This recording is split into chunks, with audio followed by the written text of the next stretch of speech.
Eu quero fazer uma reflexão com você sobre o resultado de nossas escolhas e para onde elas podem nos conduzir. Essa é uma história bem interessante, porque ela narra o mesmo momento vivido por duas pessoas. O texto no verso 1 vai dizer que Jesus vai para o Monte das Oliveiras.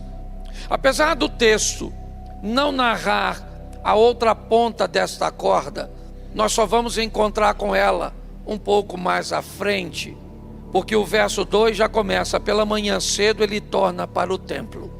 Aquela noite não foi a noite só de Jesus. Aquela noite foi a noite para todos que estavam vivos naquela época e tiveram que tomar suas decisões, tiveram que fazer suas escolhas. E a Bíblia vai nos mostrar que não muito longe de Jesus, naquela noite, pessoas estavam tomando decisões. Jesus foi para o Monte das Oliveiras para orar, mas nem todos estavam em oração, nem todos estavam fazendo a mesma coisa que Jesus. O texto vai destacar uma mulher que resolveu tomar uma decisão que provavelmente, se ela for descoberta, vai ser a última noite ou o último dia de vida dela. O texto diz que uma mulher resolve manter mais um relacionamento extraconjugal, um adultério. Provavelmente ela é alguém que está envolvida com um homem que não é seu marido. Essa mulher sabe que isso é errado. Ela entende que o que ela está fazendo pode levá-la à morte. O motivo que a fez concretizar o ato, mesmo assim, eu não sei. Mas eu já posso chegar bem perto de uma resposta. Ela nunca foi pega. Ela foi alguém que conseguiu sucesso em todas as outras vezes. Provavelmente todas as outras vezes que ela conseguiu, nunca amanheceu, pelo menos no que diz respeito a trazer luz para aquela situação. Todas as vezes que ela fez algo errado, que ela cometeu aquela infração, certo? Ela teve um desfecho favorável. Provavelmente, se tinha um coração bom, teve que se encontrar na manhã com o remorso, aquele sentimento agudo que dói demais no começo, mas que praticamente desaparece depois, dando à pessoa, a possibilidade de repetir novamente o ato. Provavelmente ela não foi pega das outras vezes, e quando alguém não é pego uma vez, é normal que esse alguém se sinta confortável de repetir novamente o ato, sem ter a necessidade de corrigir sua rota. A noite que Jesus estava orando, ela estava tendo prazer com um homem. Não havia nada de errado nisso, se esse homem não fosse um homem que não era o marido dela. Então ela está vivendo sua noite, e quem vive sua noite, inevitavelmente vai ter que encontrar com seu dia. A Bíblia diz que o sol nasce para o justo e para o injusto, que a chuva cai para os dois, e a vida é como um cartão de crédito, usa do jeito que quiser, mas uma hora a fatura vai chegar para você, pode ter certeza, e não só para você, para todos nós. O verso 2 começa a narrar um pouco mais dessa história. Pela manhã cedo tornou para o templo Jesus, e todo o povo vinha ter com ele, e assentando-se os ensinava. Aqui está o reflexo da escolha de Jesus. Vivemos debaixo de uma lei de semeadura, e essa lei se cumpre na nossa vida, goste você ou não. O motivo pelos quais nos fazem muitas vezes tomar decisões erradas, motivadas às vezes por prazer ou por vantagens momentâneas, eu não estou aqui para discutir. O que eu quero que você entenda é que uma hora nós vamos encontrar com essa situação, e encontrar com essa situação a tempo é que é o importante, porque o ladrão da cruz encontrou, mas não dava mais tempo, pelo menos de continuar vivendo, certo? Se ele tivesse despertado mais cedo, ok, daria tempo. Mas não deu mais tempo para ele. Todos eles estavam intencionados a descer da cruz, a continuar vivendo, a prosseguir vivendo. A proposta a Jesus foi essa: se és o Filho de Deus, então desça da cruz. Salvou os outros e não pode salvar a si mesmo, né? Nos salve, nos tire daqui. Nós temos um ladrão que se perde e o outro que encontra Jesus, mas os dois acabaram morrendo. Ele não teve uma outra chance, porque algumas situações e avisos e maneira de Deus tentar falar comigo e com você diversas vezes, não tendo sucesso, porque nós não queremos muitas vezes ouvir ou mudar de postura. Por quê? Porque às vezes a vantagem que recebemos do fato, do ato, ela é tão boa no momento que às vezes nós não corrigimos a nossa rota. Nós já tivemos num culto nosso, durante um culto, alguém que foi questionado sobre a decisão de aceitar Jesus como sendo a última oportunidade dele, e mais ou menos 15 dias depois ele estava assassinado aqui. Deus sempre vai procurar uma maneira mais agradável, certo? Mais respeitosa de corrigir a mim e a você, de criar um ambiente onde Ele vai nos despertar para dizer a mim e a você: corrija. Para que a vergonha da sua família? Para que a vergonha dos seus negócios? Para quê? Por que não tomar uma decisão enquanto a vergonha ainda não apareceu? Enquanto a falência ainda não chegou? Enquanto as coisas ainda não se perderam? Para esta mulher, apesar de muito desconfortável, ainda deu tempo. Jesus acorda de manhã e amanheceu para ele, vai ele colher o reflexo do que plantou naquela noite. É assim que funciona. O que Jesus tem na manhã é de uma visita ao templo, onde as pessoas querem ouvi-lo, onde ele vai ensinar sentado como centro das atenções positivas. É isso que ele é, o centro das atenções. As pessoas estão ao redor dando aquilo que não podemos pagar. Talvez nós não estamos adulterando, mas não estamos estudando como se fôssemos passar. Talvez nós estamos tomando decisões cujas quais nós vamos ter que encontrar com elas lá na frente, mesmo às vezes com a vida transformada. Há um tempo atrás eu estava chegando na igreja, e em frente aqui à igreja tinha uns rapazes, e dentre eles tinha um amigo de infância, um dos meus melhores amigos numa fase da minha vida. Depois nós nos distanciamos. O Beto está lá atrás, Beto vai lembrar. Beto estava ali, certo? Próximo. E quando eu cheguei, ele veio até a minha direção, e ao entrar pelo portão da igreja, eu fui e disse para ele que lá fora estava um amigo meu. E aí ele me disse assim, não sei se vai lembrar, irmão: pastor, ele não estava falando coisa boa do senhor lá fora. E ele não estava mentindo. Ele só estava falando coisas a meu respeito de uma época que eu vivia sem Jesus, porque todo mundo tem passado. Então deixa eu te dar uma notícia em primeiro lugar. Quando alguém disser qualquer coisa a respeito de alguém, antes de tomar sua decisão, procura a cronologia dos fatos, para descobrir quando foi que aconteceu. Porque as pessoas, quando normalmente traz a situação, traz como se fosse ontem, como se tivesse acontecido, né? E eu sei que tem muita gente aqui que não tem vida passada boa, né, Zia? Ele não estava esperando, é só para brincar, certo? Mas você consegue entender? Todo mundo aqui tem passado. E essa é uma história que essa mulher é pega no próprio ato adulterando. Finalmente chegou a hora de pagar a conta. Finalmente, certo?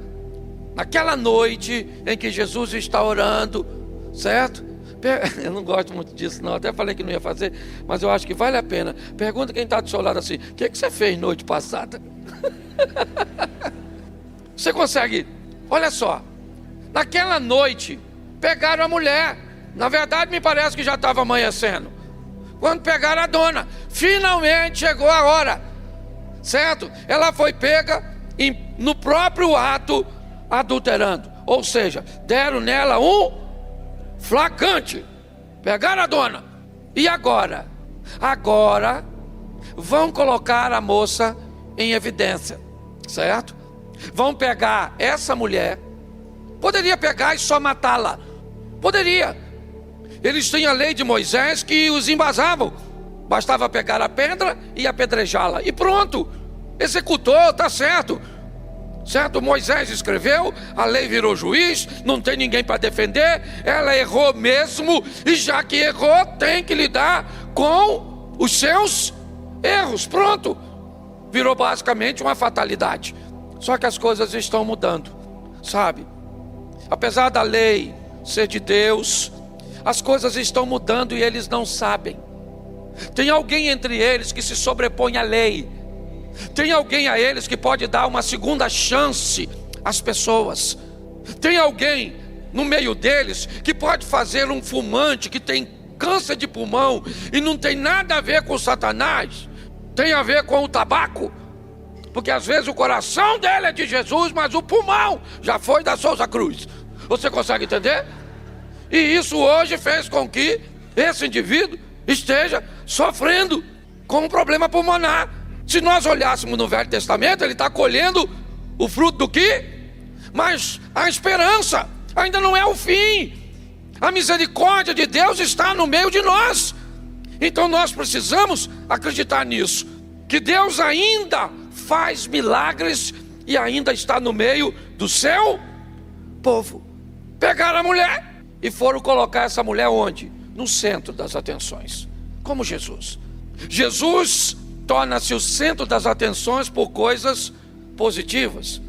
Ela se torna o centro das atenções por coisas negativas.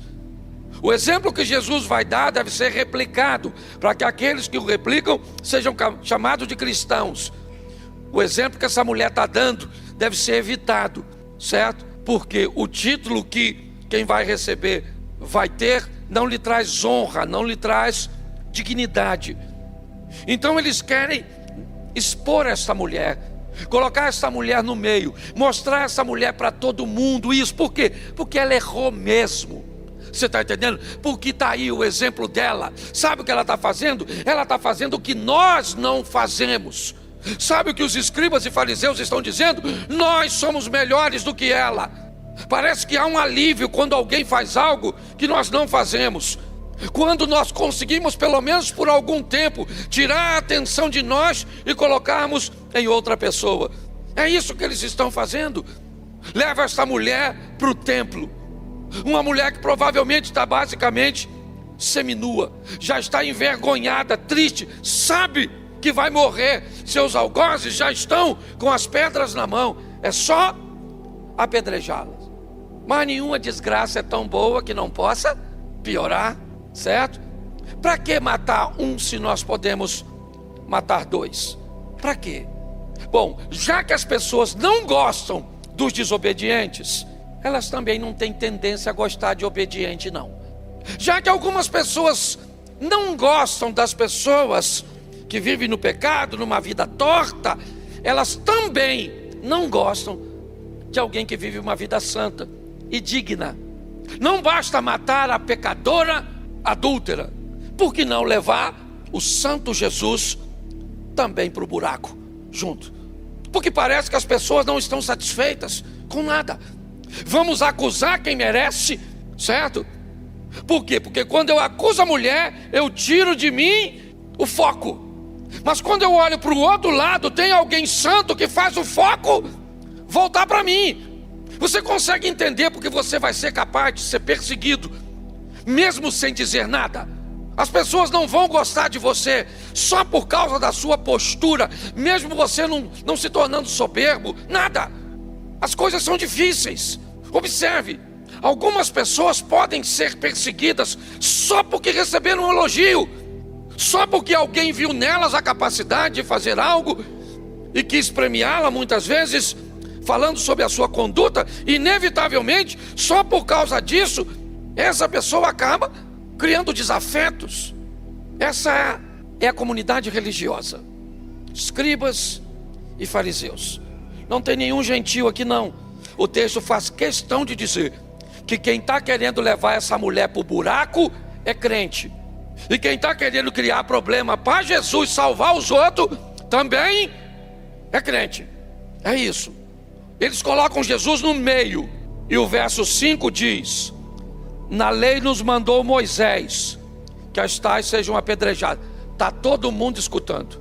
Na lei nos mandou o Moisés que as tais sejam apedrejadas. E o Senhor, o que o Senhor fala da lei do Moisés? Contraria. Diga que nós não podemos apedrejá-la. Diga. E nós vamos acusar o Senhor de ir contra a lei de Moisés e vamos tacar pedra em você também. Vai lá, diga. A mulher está no centro, perto de Jesus. A multidão que estava ouvindo Jesus agora, né, recebe a visita dos escribas e fariseus, que, diga-se de passagem, deveriam estar sentados bem pertinho de Jesus para ouvi-lo. Mas como eles não conseguiam estar perto de Jesus, porque a santidade de Jesus mostrava a vergonha deles, é melhor estar perto de alguém que vive pior do que eu, porque pelo menos eu não preciso me acusar, eu posso acusar a outra pessoa. Há uma coisa muito importante se você quer saber se quem reina na sua vida é Deus ou Satanás. Todas as vezes que os erros dos outros sobressaem aos seus olhos, chama a sua atenção, você está perto de Satanás. Pessoas que estão perto do diabo enxergam somente os erros. Pessoas que estão perto de Jesus conseguem enxergar virtudes em meio aos erros. Mas eles não estão assim. Eles querem criar um problema. E o verso 6 diz claramente isso. Isto diziam eles, tentando para que tivessem do que o acusar. Por quê? Porque não tem. Mas quer acusar Jesus para quê? Boa pergunta. Para quê? Não tem do que o acusar, mas vamos acusar. Você está entendendo? Por que você está ficando rico? Porque você está roubando. Por que você está prosperando? Porque você é desonesto. Porque se eu disser, não prosperando, que você prospera sem algo ilícito, é como se eu estivesse passando para mim uma incapacidade de alcançar. Então é muito mais fácil para as pessoas, né, destruírem a reputação das outras do que criarem suas próprias reputações. Eles estão querendo levar Jesus sem razão, é verdade, tentando acusá-lo ou arrumando alguma coisa. Mas eu acho sensacional o que Jesus faz. O caso é sério, é um adultério, tem testemunhas. O caso é seríssimo e Jesus não dá nem bola. Jesus abaixa e deixa o pau quebrar lá em cima e está brincando. Algumas pessoas tentam dizer que ele estava escrevendo o pecado da mulher no chão com o dedo porque apaga. Nada disso. O que Jesus está querendo dizer é: eu não estou nem aí. Vamos embora, toca o barco. Vocês estão querendo fazer dela o centro das atenções, mas eu não estou. Eu não vou prestar atenção nisso.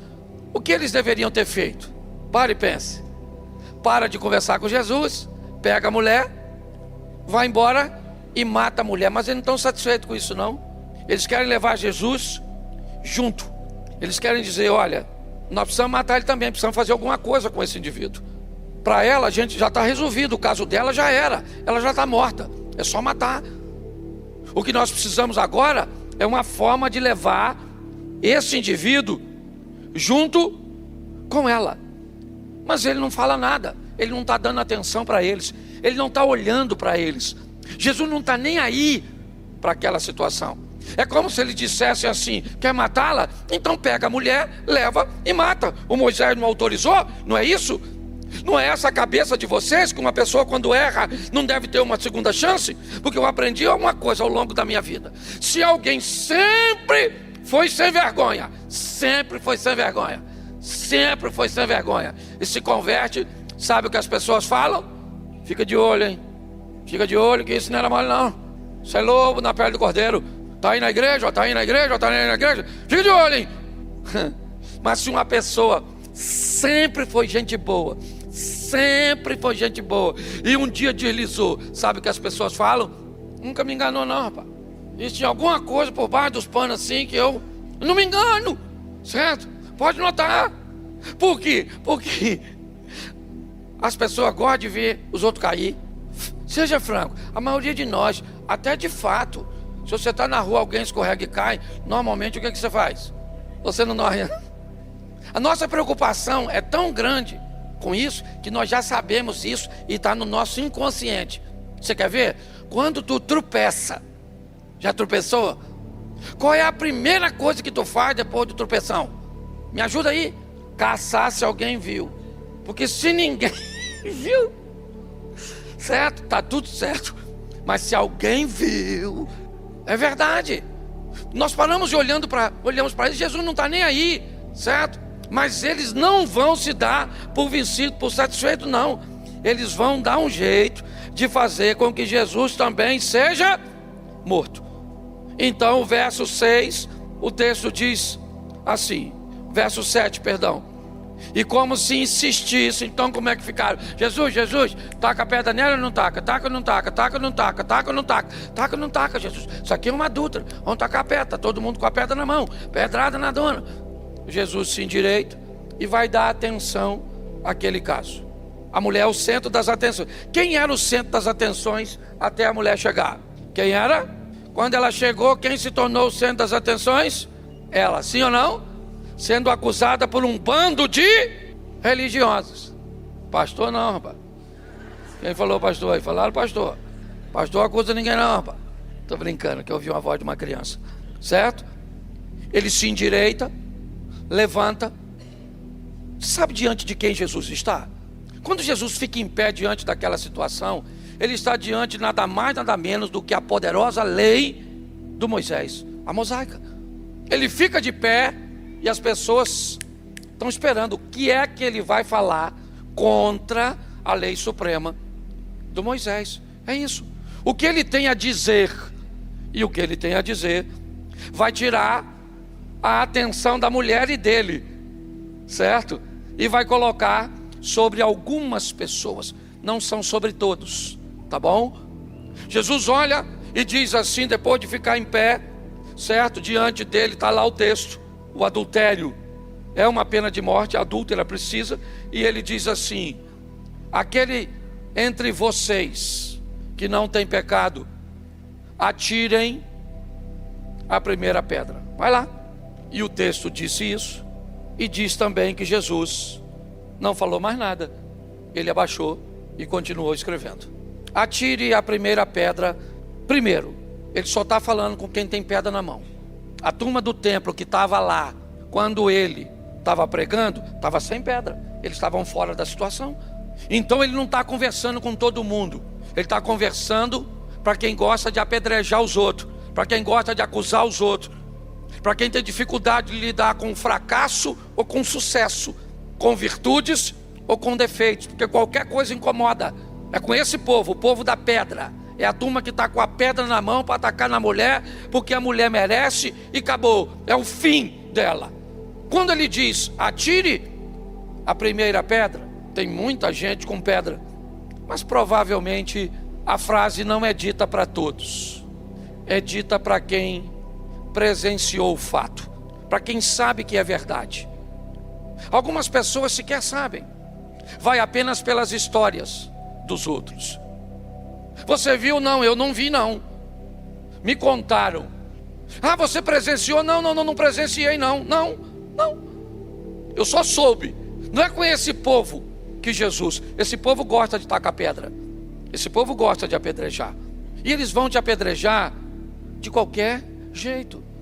Vocês acompanham aqui, principalmente quem é membro da igreja, uma das histórias mais faladas hoje em Xerém é que o senhor Washington Reis é quem constrói a nossa igreja.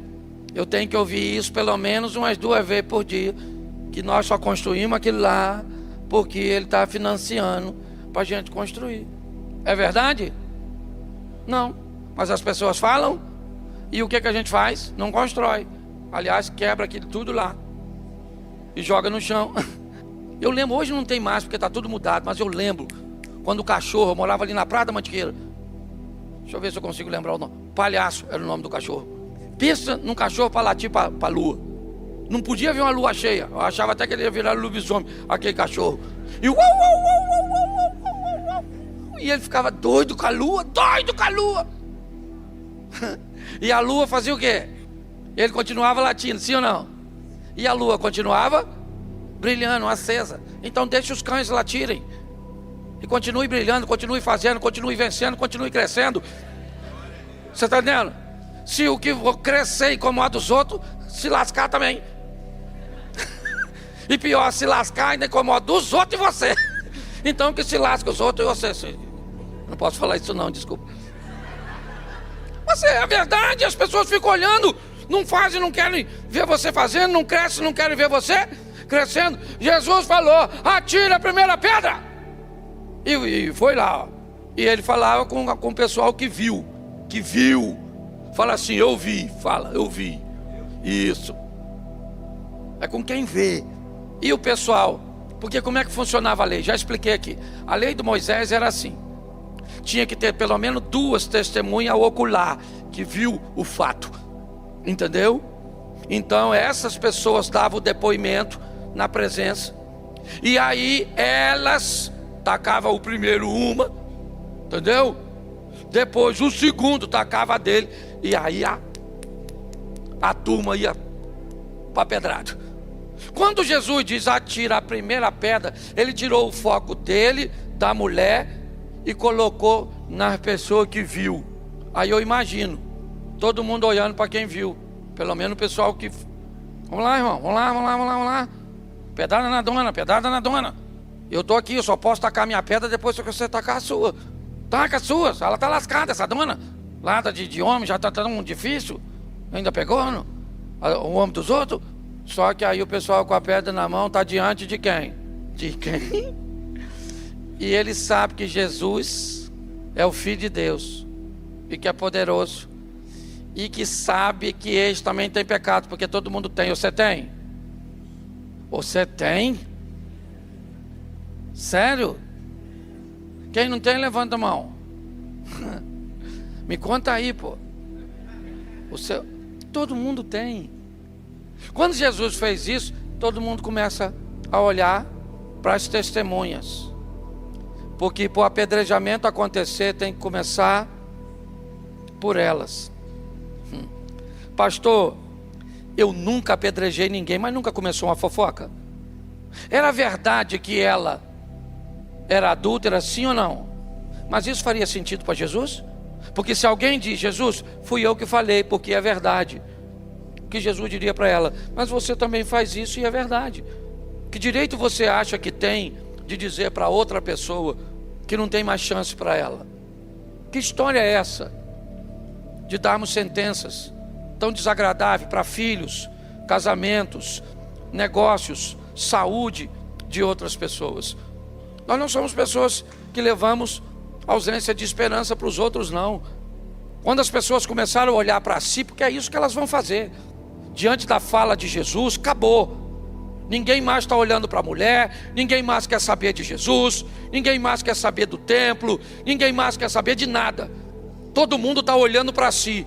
E quando Jesus colocou todo mundo olhando para si mesmo, eles descobriram que havia neles motivos seríssimos para que eles fossem condenados. Talvez não pelo Velho Testamento, mas pelo Novo. Talvez não pela lei do Moisés, onde para matar tinha que ser de fato. Mas na verdade aqueles homens já haviam matado aquela mulher, segundo o que Jesus vai dizer. Sabe o que acontece? As pessoas começam a ir embora. Começaram pelos velhos, os inflexíveis, com a mente totalmente engessada, e as pessoas vão indo embora. Jesus não levanta, continua onde está. Ele não está dando atenção para as pessoas. Elas vão embora e vão ter que digerir no caminho, na noite, na cama, a vergonha que todos eles passaram. Sejam jovens ou velhos, quando encontrassem na rua e lembrassem que estiveram juntos diante de uma mulher vão descobrirem que o outro não pôde apedrejar, porque também tinha algo de errado. Não precisava expor, não, precisava apenas mostrar para mim que, por pior que a outra pessoa seja, se ela vai entrar aqui sã ou bêbada, se ela vai entrar aqui vestida num padrão que nós achamos que é certo ou não, se faz para Deus, isso não é relevante. Quando nós olhamos para essa situação, onde ninguém queria dar uma oportunidade nova para ela, todos estão indo embora. E o texto é bem claro. O texto diz que quando o assunto é pecado, só fica Jesus e a mulher. O texto faz questão de dizer: e Jesus, levantando, não viu ninguém além da mulher. Não tem discípulo, não tem aluno de Jesus, não tem gente que toma conta, que abre ou fecha a porta da sinagoga, não tem ninguém. Quando ele disse pecado, todo mundo foi embora. Ficou só ela. Ela ficou. Ela era o centro das atenções. Quando todos vão embora, Jesus se levanta e faz uma pergunta para ela: mulher, onde estão os que te acusavam? Cadê as pessoas que iam matar você? Cadê? Cadê o pecado que ia te destruir? Cadê ele? Onde? Onde está a morte, a sua vitória? Cadê? Cadê? Cadê o ancião da sinagoga? Cadê o pastor fulano de tal? Cadê o ciclano? Cadê? Cadê o teólogo não sei das quantas? Cadê o estudioso? Cadê? Cadê o fariseu, o escriba? Cadê o cara? Traz o cara aqui e manda ele te acusar. Cadê? Todos foram embora. Ficou somente Jesus e a mulher. E ele pergunta: cadê? Ela diz: Senhor, ninguém me condenou. Ninguém. Todos foram embora. Ele disse: então, se ninguém te condenou, não sou eu que vou te condenar. Aliás, a frase que eu disse aqui, o único que poderia cumpri-la sou eu. Se tem alguém no meio de todos que poderia te dar uma pedrada ou que começar, esse alguém seria eu. Até porque eu sei o que você fez, quantas vezes você fez, certo? Eu sei tudo a seu respeito, mas eu não vou te condenar. Agora, a última frase é que é a mais intrigante: vá e não peca mais. Vá e não peca mais. Por muito tempo eu achei que era uma linguagem figurada. Por muito tempo eu achei que, como Jesus disse para alguém, vá e não peca mais, será que ela poderia realmente cumprir o que Jesus disse? Será que ela poderia nunca mais pecar, parar de pecar? A Bíblia diz: todos pecaram e destituídos estão da glória. Mas a Bíblia não diz que todos estão pecando. A Bíblia diz que todos pecaram. Duas coisas nós vamos aprender aqui. Uma é que nós podemos, de verdade, segundo a Bíblia, abandonar a vida de pecado. Isso é possível.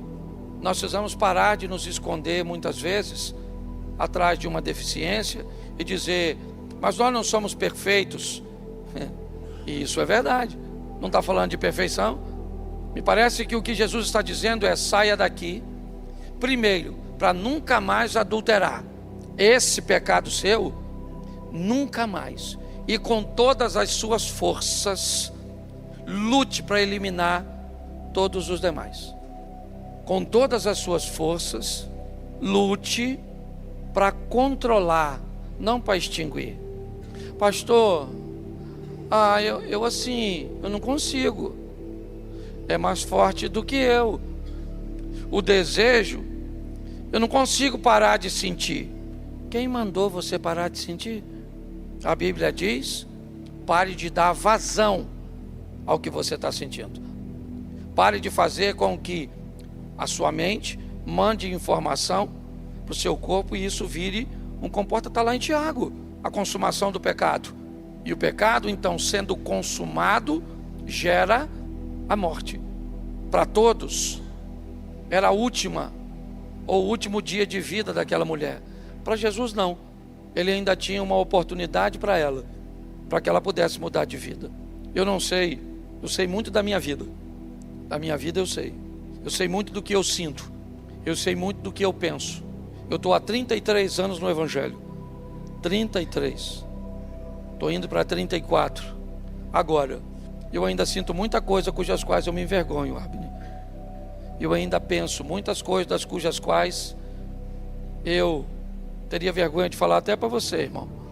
Mas eu posso dizer a você que basicamente todas as coisas das cujas quais eu me envergonho de pensar, eu não me envergonho de fazer, porque eu não faço, porque é possível.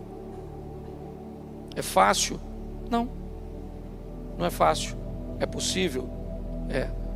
Você é capaz, e eu sou capaz, de vivermos uma vida digna e decente diante do Senhor.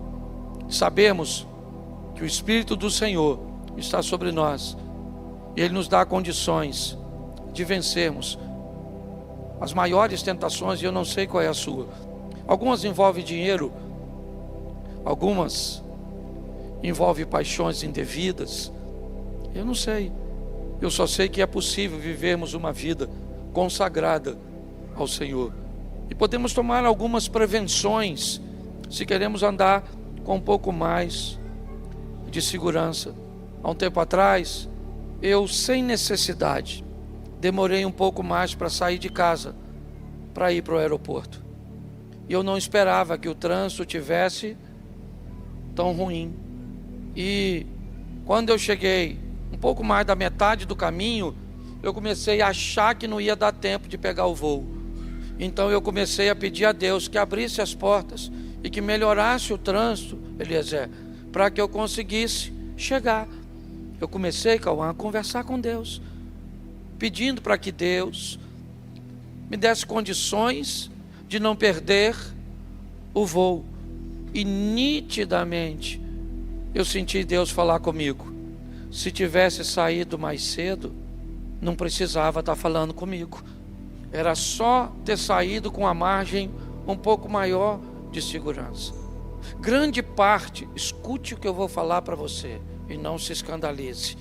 A Bíblia é clara em dizer, 1 Tessalonicenses 5,17, é isso? Orai sem... Tem uma coisa que nós devemos fazer, é orar. Sim ou não? Mas a minha pergunta é: que pauta eu vou usar na minha oração? Qual é o assunto?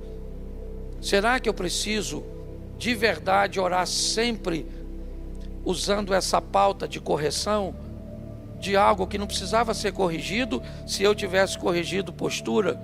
Será que eu preciso orar realmente para acertar coisas que só estão erradas por minha causa?